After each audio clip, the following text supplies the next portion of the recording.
ఎట్టెట్టా అనితక్క ఏంది నీ తిక్క అర్థమవట్లేదా?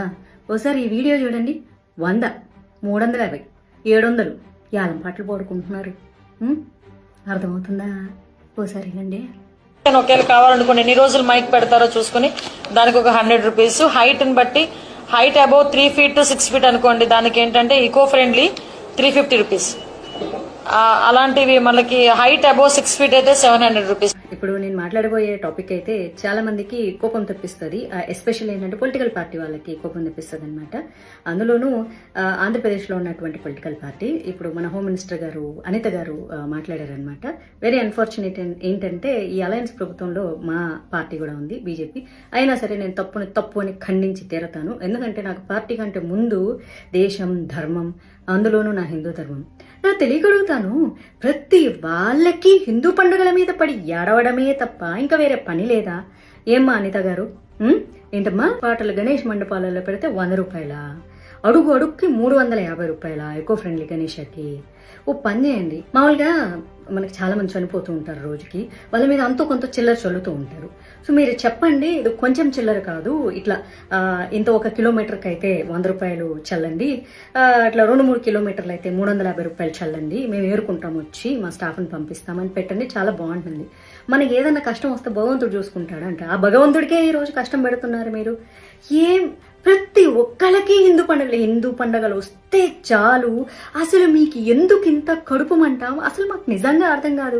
ఇదే రూల్ మీరు క్రిస్టియన్స్కి పెట్టండి, ఇదే రూల్ మీరు ముస్లిమ్స్కి పెట్టండి, తర్వాత హిందువులకు కూడా పెట్టండి. మేమేమి అందరికీ సమానంగా రూల్స్ పెట్టండి. రోజుకి 5 సార్లు నమాజ్ చేస్తూ ఉంటారు కదా, వాళ్ళకి ఎప్పుడన్నా రూల్స్ పెడతారా? మరి వాళ్ళకు కూడా నమాజ్కి 100 రూపాయలు అని పెట్టాలి కదా. గణేష్ మండపాల దగ్గర సాంగ్లకి 100 రూపాయలు ఏంటి? లేకపోతే క్రిస్టియన్స్ అర్ధరాత్రులు కూడా పెడుతూ ఉంటారు కదా. నేను ఎవరిని కించపరచట్లేదు, ఇక్కడ గుర్తుపెట్టుకోవాలి. పొలో మనం తిట్టడానికి రెడీ అయిపోతుంటారులే కానీ ఆయన భగవంతుడికి బోల్డని కష్టాలు వచ్చాయంట, బోడి మాధవిలతకు కష్టాలు వస్తే ఏంటి, మీరు తిడితే ఏంటి, నాకేం మరి? వాళ్ళకు సేమ్ రూల్స్ అప్లై చేసి మాకు కూడా సేమ్ రూల్స్ అప్లై చేయండి. మేము వేస్తాం, చిల్లర వేస్తాం, ఏముంది. ఎంతో మందికి అన్నదానాలు చేస్తూ ఉంటారు హిందువులు, ఎంతో మందికి ప్రతిరోజు మండపాల దగ్గర బోల్డ్ అన్ని ప్రసాదాలు, లేకపోతే ఇంకోటి. అసలు మా పండగలంటేనే 10 మందిని బతికించడానికి ఉండేటటువంటి వ్యవహారం అది. ఒక వినాయక చవితి వస్తే మండపాలు వేసేటోళ్ళు ఏంటి, మట్టి బొమ్మలు తయారు చేసేటోళ్ళు ఏంటి, అసలు ఒకటేంటి అరటి ఇవి అవ్వచ్చు, పత్రం అమ్ముకునేటోళ్ళు కావచ్చు, పూలు పళ్ళు, ఎన్ని వ్యాపారాలు బతికిస్తూ ఉంటారు హిందువులు. అట్లాంటిది మీ మొహాన చిల్లరేయడానికి మాకేముంది? మేము దాని బిచ్చం వేస్తాం. మేము కావాలంటే మండపాల దగ్గర మీరు వచ్చి అడుక్కుంటున్నారు. యాక్చువల్లీ చెప్పాలంటే టు బి ఆనెస్ట్లీ 100 రూపాయలు 350 రూపాయలు అని చెప్పి అడుక్కి 350 రూపాయలు మీరు బిచ్చం అడుగుతున్నారు. మేము బిచ్చం వేస్తాము, ఏముంది? మా విగ్రహాల దగ్గర మీరు బిచ్చం ఎత్తుకుంటుంటే వేయడానికి మాకు ఏమన్నా ప్రాబ్లమా? నేను ఇప్పుడు ఇలా మాట్లాడాను అనుకో, ఇప్పుడు ఎన్వైరన్మెంట్ మీద ప్రేమ పుట్టుకొచ్చేస్తుంది చాలా మందికి. ప్రకృతి ప్రేమికులు అంటూ మాట్లాడతారు. మీరు మట్టి బొమ్మలు, ఆకులు అవన్నీ తీసుకెళ్లి వాటర్లో వేస్తారు, మరి వాటన్నింటినీ చెరువుల్లోంచి, కాలువల్లోంచి, వీటిలోంచి బయటికి తీయాలి. వాటికి ఎంత శ్రమ అవుతుందో తెలుసా, ఎంత పాడైపోతుందో తెలుసా, ఎన్వైరన్మెంట్ ఎంత నాశనం అయిపోతుంది. అట్లీస్ట్ ఇలాంటి రూల్స్ అన్న పెడితే సో అప్పుడైనా కేర్ఫుల్గా ఉండేసేసి తక్కువగా వాడతారు, పెద్ద విగ్రహాలు చేయడం మానేస్తారు. అలా అని చెప్పేసి విగ్రహాలు చేసే వాళ్ళ కడుపుల మీద కొట్టడానికి ఎన్వైరన్మెంట్ పేరుతో మేము చాలా సిద్ధంగా ఉంటాము. ఈ సమయంలోనే మట్టి బొమ్మలు అమ్ముకునే వాళ్ళ జీవితాలు సంకనాకిచ్చి సర్వనాశనం చేయడానికి ఎన్వైరన్మెంట్, వాటి సేఫ్టీ, ప్రకృతి ఆరాధకులు, ప్రేమికులు అనే వాళ్ళం మేము అసలు ఎప్పుడు రెడీగా ఉంటాము. ఎందుకంటే రేప్ చేసిన అమ్మాయి ఎట్ట చచ్చిపోయినా పర్వాలేదు, కానీ రేపిస్ట్ గాడికి ఉరి శిక్ష, ఇంకో శిక్ష వేస్తే మానవ హక్కులు అని చెప్పి ముందుకు వస్తారు చూడు, అట్లాంటి ప్రకృతి ప్రేమికులు ఇప్పుడు ముందుకు వచ్చేస్తారనమాట. అంతే మీరు ఏదంటే అది కరెక్ట్. దానగుణం చేయడంలో హిందూ దేవాలయాలు కానీ, హిందూ పండుగలు కానీ ఫస్ట్ నంబర్ 1 ఉంటారు. చిన్న పిల్లలు కూడా వాళ్ళ కిడ్డీ బ్యాంకుల్లో పెట్టుకుంటారు, పిగ్గీ బ్యాంక్స్. అవి కూడా పాలగొట్టి తీసుకొచ్చి కావాలంటే ఇస్తారు, మీ మొహాన పడేస్తారు డబ్బులు, అదే ఉంది. కాకపోతే అందరికీ సేమ్ రూల్ అప్లై చేయండి. మీరు ఇలాగ ఇన్నిసార్లు మైకులు పెడితే, లేకపోతే పొగులు, మధ్యాహ్నము, సాయంత్రం, అర్ధరాత్రి పెడితే ఇగో ఇంత డబ్బులు కట్టండి అని రూల్స్ పెట్టండి. అందరికీ రూల్స్ పెడితే మేము కూడా ఒప్పుకుంటాము.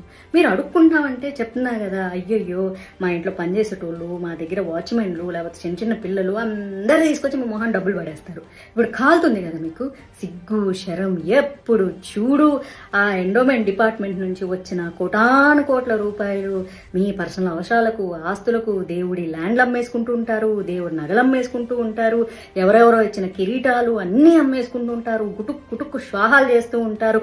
అయ్యి సరిపోనట్టు సిగ్గు లేకుండా దుర్గా నవరాత్రులు వస్తే, వినాయక చవితి వస్తే, దీనమ్మ సిగ్గు, శరం, మానం, అభిమానం, రోషం, పౌరుషం లేకుండా ఒక మినిస్టర్, హోమ్ మినిస్టర్ గారు అయ్యుండి కూడా ఏవో మరి మీకు చంద్రబాబు నాయుడు గారు సలహా ఇచ్చారు, మరి దీని మీద పవన్ కళ్యాణ్ గారు పర్వాలేదు మనకు డబ్బులు వస్తున్నాయి మన పోలీస్ డిపార్ట్మెంట్ కి ఈ 10 రోజులు ఎక్స్ట్రా డ్యూటీ చేసినందుకు నెక్స్ట్ మంత్ వచ్చేటటువంటి దసరా పండుగకి, దసరా బోనస్లకి శాలరీల కింద పనికొస్తుందేమో, హిందువులొక్కళ్ళే దానం చేస్తారు అని చెప్పి మరి అనుకున్నారో ఏమో మరి నాకు తెలియదు.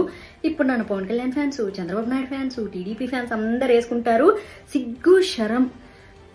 మా బీజేపీ కూడా అలయన్స్ ఉంది ఆంధ్రప్రదేశ్లో. అయినా సరే చెప్తున్నా కదా, దేశం ధర్మం తర్వాతే పార్టీ. మా బీజేపీ ఎప్పుడేం చెప్తుందో తెలుసా? Nation first, party next. అందుకే ఐఎమ్ టాకింగ్ అబౌట్ నేషన్. ఈ నేషన్ లో హిందూ ధర్మం నిలబడాలి. మీరు అడుక్కోండి, వినాయక చవితి వస్తుంది మాకు చందాలు ఇవ్వండి, మా పోలీసులను ఎక్స్ట్రా కాపలా పెడుతున్నాము, వచ్చే నెల మళ్ళీ దసరా వస్తుంది, నవరాత్రులు వస్తాయి, దసరాకి బోనస్లు అడుగుతారు, మేము పేదోళ్ళము, మేము పోలీస్ డిపార్ట్మెంట్ కి డబ్బులు ఇచ్చుకోలేకపోతున్నాము, దయచేసి చేతులు చాపి అడుక్కుంటున్నాము, మీరు దానం చేయండి అని అడగండి. హిందువులు కోటాను కోట్ల రూపాయలు దానం చేస్తారు తెలుసా? కోటాను కోట్లు, 100, 350 కాదు. ఒక్కొక్కరు కావాలంటే పేదోడు కూడా కూలికెళ్ళి ఆ రోజు కూలీ డబ్బులు 500, 600 తీసుకొచ్చి మీ మొహాన్ని పడేస్తారు. బతకండి అలాగా, అడుక్కోండి కావాలంటే.